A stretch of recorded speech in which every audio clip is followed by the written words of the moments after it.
véhicule changeur vers Cambérène, mais une fois dépassé Cambérène, donc vous pouvez continuer la circulation tranquille toujours sur la péage vers la sortie de l'école Mariama Niasse, vous êtes sur les deux voies normales. On va aussi donc signaler concernant des véhicules en provenance de Pékin Guédiawaye foofu aussi mën ngeen fa jaar daal di wéy seen circulation ginnaaw point à Technopole aussi mën ngeen fa jaaree sax pour ñi nga xam ne ñoo bëgg a def di donc Yaraax Jarekunda Kër Yaraax foofu aussi amul benn jafe-jafe yaa si Seck.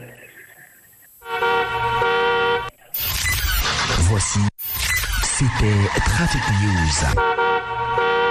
Merci Papa Lessissé, à tout à l'heure. Nous démarrons en plus bref avec l'ex-président de l'athlétisme mondial, Lamine Dia, qui est mort donc la nuit du jeudi au vendredi 3 décembre dans son domicile à Mermoz.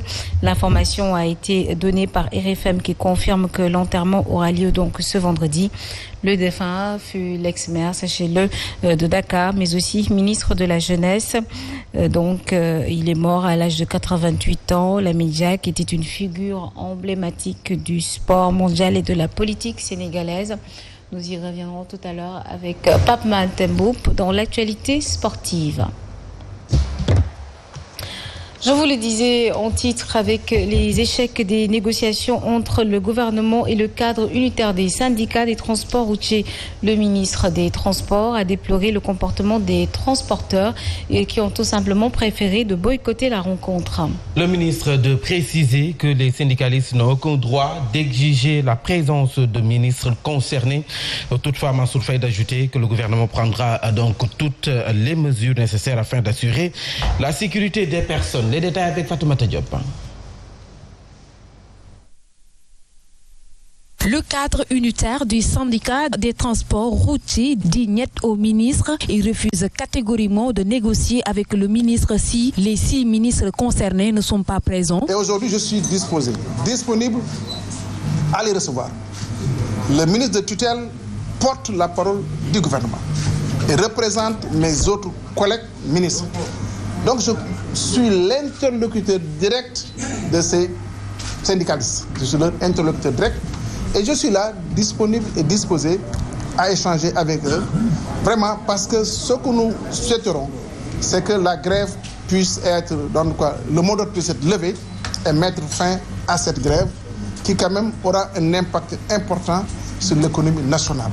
Selon le ministre, le gouvernement va prendre des dispositions pour permettre aux usagers de vaquer à leurs occupations correctement. Le gouvernement du Sénégal est vraiment sensible au nombre de désagréments subis par les populations. Aujourd'hui, l'État également engage toutes les autorités administratives, à savoir gouverneurs, préfets, sous-préfets, les responsables des forces de sécurité et de défense à prendre les dispositions nécessaires pour permettre aux citoyens de vaquer à leurs occupations en toute liberté. L'État prendra toutes les dispositions conformément aux lois et règlements en vigueur pour faciliter le déplacement des biens et personnes.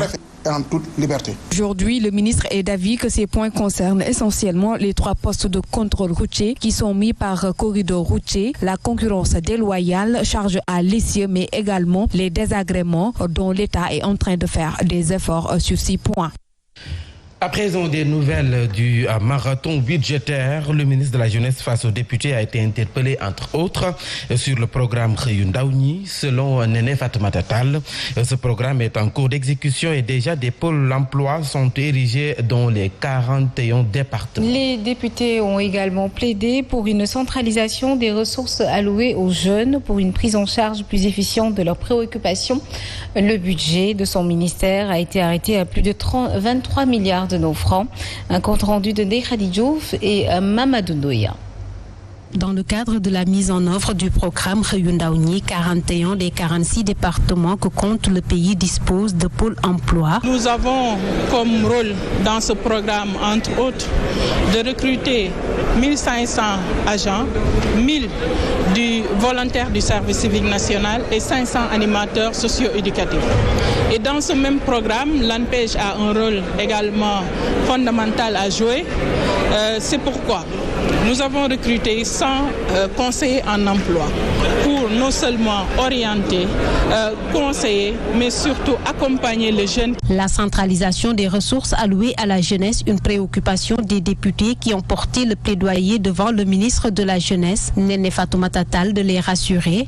Qu'une structure soit au niveau du ministère de la Jeunesse ou bien ailleurs, l'essentiel c'est que nous sommes dans un gouvernement. L'essentiel c'est qu'on puisse travailler en parfaite synergie et ce qui est en train de se passer. Les députés ont également évoqué l'immigration irrégulière et le souhait de voir l'emploi rattaché au département de la jeunesse. Le ministre de la Jeunesse, Néné Fatoumata Tall, a également saisi l'occasion pour annoncer la réception prochaine du domaine agricole de Keur-Samba-Kane et de Sangalkam. Par ailleurs, 8 maisons de la jeunesse et de la citoyenneté seront donc construites. Parlons de Yewwi Askan Wi qui compte lancer une pétition afin de saisir l'Assemblée nationale d'une demande de mise en accusation. Cette coalition compte ainsi traduire le chef de l'État devant la Haute Cour de justice pour haute trahison suite à l'audience accordée à Djibril Ngom au Palais.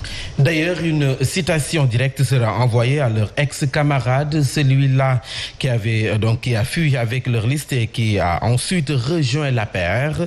Yewwi Askan Wi soutient par ailleurs que les autorités administratives refusent de réhabiliter leurs camarades dans leur liste dans les localités où la Cour d'appel lui a donné raison. Plus de détails avec le compte-rendu de Safiatou Bandiaï. Les leaders de la coalition Yewwi Askan Wi alertent que dans pas mal de communes, les préfets et sous-préfets, sur instruction du ministre de l'Intérieur, chargés d'organiser des élections libres et transparentes, attendu sur une position neutre et consensuelle, est le principal instigateur de l'élimination des listes de l'opposition. En ce qui concerne l'audience accordée à l'ex-coordonnateur de Yewwi Askan Wi, Diomatam, la conférence des leaders prévient qu'une pétition sera lancée pour saisir l'Assemblée nationale afin de traduire le chef de l'État Macky Sall devant la Haute Cour de justice pour... Ce qu'il a fait, c'est de la haute trahison. Il a souillé l'institution et la fonction. Et il a trahi son serment. Mais avant, nous allons lancer dès demain une pétition auprès de tous les Sénégalais pour que les Sénégalais signent la pétition et à l'issue de cette signature de pétition, nous saisirons officiellement l'Assemblée nationale. La coalition Yewwi Askan Wi qui dénonce une justice à deux vitesses concernant l'affaire Kilifeu et Simon appelle à une grande... Sachez également que la coalition And Ligue Sidek à Rufisque Nord pointe du doigt le bilan du maire sortant Ousmane Diaye qui est la tête de liste. Nous l'aurons tout à l'heure en Wolof avec Mombaye. Et parlons santé à présent avec le variant Omicron qui menace l'Afrique de l'Ouest. Le Nigeria a déjà enregistré 3 cas et ces derniers ont séjourné en Afrique du Sud où le variant Omicron, plus transmissible que Delta, a fini de s'installer malheureusement. Une nouvelle donne qui fait craindre une nouvelle fois en Afrique, notamment au Sénégal où le taux de vaccination est encore faible. Les détails avec Ndaï Khadichamtal. Le variant Omicron est désormais présent en Afrique de l'Ouest. Après avoir été détecté en Afrique du Sud, 3 cas de cette nouvelle souche ont été découverts au Nigeria, des cas importés de l'Afrique du Sud. Au Ghana aussi, des cas ont été dénombrés. Omicron, plus transmissible que le variant Delta, qui a fait des ravages dans le monde, notamment dans notre pays. Le nouveau variant comporte une trentaine de mutations contre 3 pour le variant indien. Des scientifiques redoutent que le variant Omicron produise les mêmes dommages que Delta dans les pays qui n'ont pas un taux de couverture vaccinale satisfaisante. Le cas pour beaucoup de pays africains, dont le Sénégal. Rappelons que dans notre pays, 200 000 doses de vaccins anti-Covid ont été détruites en fin octobre suite à leur péremption, faute de volontaires. Pour sa part, le chef du service des maladies infectieuses de l'hôpital Fann a tiré sur la sonnette d'alarme sur ce nouveau variant qui fait suspecter des conséquences graves. Selon le professeur Seydi, il faut se préparer à tout. Il n'exclut même pas une 4e vague. Et puis retenez que la région de Ziguinchor dispose désormais d'un laboratoire mobile pour l'analyse donc de l'eau avant sa mise en consommation. Le camion mobile de la Sen'Eau sera également en service à Sédhiou, Kolda et Tambacounda. La directrice générale de la Sen'Eau, qui présidait la cérémonie inaugurale du laboratoire, a annoncé la digitalisation de la relève de compteurs d'eau pour les régions du Sud dès le 6 décembre prochain. Un compte rendu de notre correspondant Abdourahmane Diallo. Ziguinchor dispose désormais d'un laboratoire mobile, une première en Afrique. Le laboratoire mobile qui est vraiment la dernière technologie que connaît Sen'Eau et qui est une première en Afrique et au-delà de l'Afrique. Son rôle sera d'analyser l'eau avant sa mise en consommation. Le camion laboratoire mobile va permettre de réaliser toutes les analyses indispensables au suivi de l'eau potable. Ce camion laboratoire mobile va effectuer le même travail dans les régions de Sédhiou, Kolda et Tambacounda. On va jusqu'à Kolda, on descend à Youssouf, on voit dans tous les secteurs de la Casamance. La directrice générale de la Sen'Eau, qui présidait l'inauguration du laboratoire mobile de Ziguinchor, a annoncé la digitalisation de la relève dès le 6 décembre prochain dans la région sud du pays. Notre nouveau logiciel clientèle, Sen'Eau, qui va permettre de passer à la digitalisation de la relève. Aujourd'hui, la relève se fait avec un papier et un stylo. À partir du 6 décembre à Ziguinchor. D'autres innovations sont également prévues par la Sen'Eau pour la région de Ziguinchor, qui comptabilise au total 12 forages, tous en marche. Allons à présent dans la commune de Missira, dans le département de Tambacounda, où les habitants de 35 villages sur les 86 que compte la commune exigent l'érection du village de Goulombo en commune. Cette communalisation, selon eux, leur permettra donc de disposer sans difficulté de documents administratifs, notamment l'état civil. Mamadou Samoura, notre correspondant à Tambacounda. Ils sont plus d'une trentaine de villages situés dans la commune de Missira, département de Tambacounda, à monter au créneau pour exiger l'érection du village de Goulombo en commune. Pourquoi nous voulons que Goulombo soit une commune? Si c'est une commune, c'est-à-dire on rapproche les activités la plus élémentaire, l'extrait de naissance des enfants, les papiers administratifs des citoyens. Si tu veux avoir un extrait, tu quittes Adjap ou bien tu quittes Goulombo, tu es obligé d'aller jusqu'à Tamba. Tu fais 30 km, 31 km. De Tamba, tu vas jusqu'à Missira, tu fais 31 km. Donc ça revient à 65 km pour un extrait. Sibassor, Kaolack, 6 km, 2 communes. Patik, Gandiaye, 19 km, 2 communes. Ici, il te faut faire 70 km. Mais ça suffit. Ça suffit. Et ce que nous comptons faire, d'abord, on va écouter les populations. Parce que ce que les populations disent, c'est ce que nous allons faire. Ces populations fatiguées de prendre leur mal en patience comptent organiser des manifestations qui pourraient avoir de lourdes conséquences. Et nous parlons culture à l'occasion du 10e anniversaire de Parcours, un événement incontournable de l'agenda culturel de la ville. Cette année, c'est du 26 novembre au 12 décembre. Kër Thiossane met à nouveau la lumière la ville de Dakar, en lumière la ville de Dakar. Ainsi, c'est la cathédrale Notre-Dame des Victoires qui sera mise en lumière. Marion Louis Grand Silla, directrice Kër Thiossane, que je vous propose ici d'écouter.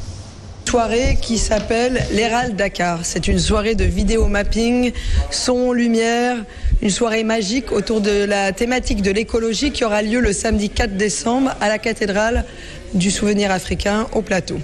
Mettre en valeur le vidéo mapping, c'est une technique qui met en valeur l'architecture. En 2016, on avait fait du vidéo mapping sur l'hôtel de ville, sur la gare de Dakar et sur l'hôpital de la Médina. Cette fois-ci, c'est mettre en valeur cette belle architecture de la cathédrale à travers la création et la collaboration créative d'une trentaine d'artistes, de jeunes artistes, graffeurs, photographes, vidéastes qui ont travaillé pendant 2 mois pour faire une séquence de vidéo mapping de 10 minutes qui sera présentée. Nous terminons en plus bref. Ce samedi 4 décembre en Gambie, plus de 960 000 électeurs sont appelés à élire leur nouveau président. Un scrutin, test pour la démocratie de ce pays d'Afrique de l'Ouest, enclavé dans le Sénégal. Il y a 5 ans, en effet, le président Yaya Jammeh avait été battu dans les urnes par Adama Barrow. Véritable surprise électorale qui avait mis fin à un régime qualifié de dictatorial. Cette fois-ci, 6 candidats briguent la magistrature suprême et la campagne a été inédite pour le pays. Sachez également que les avocats de Khalidou Doumbouya, du colonel-major Kassoum Goïta et des 4 autres personnalités interpellées depuis novembre pour tentative de coup d'État et complot contre le gouvernement sont inquiets. Leurs clients font l'objet d'une procédure judiciaire, mais celle-ci fait suite à de graves dérives des services maliens, selon leurs avocats, et qui dénoncent par ailleurs des enlèvements et des actes de torture. Ces derniers donc affirment que plusieurs d'entre eux ont été gardés dans les lieux tenus secrètes, torturés, et ce pour leur faire signer des déclarations exhortées en l'absence de leur avocat, en dépit également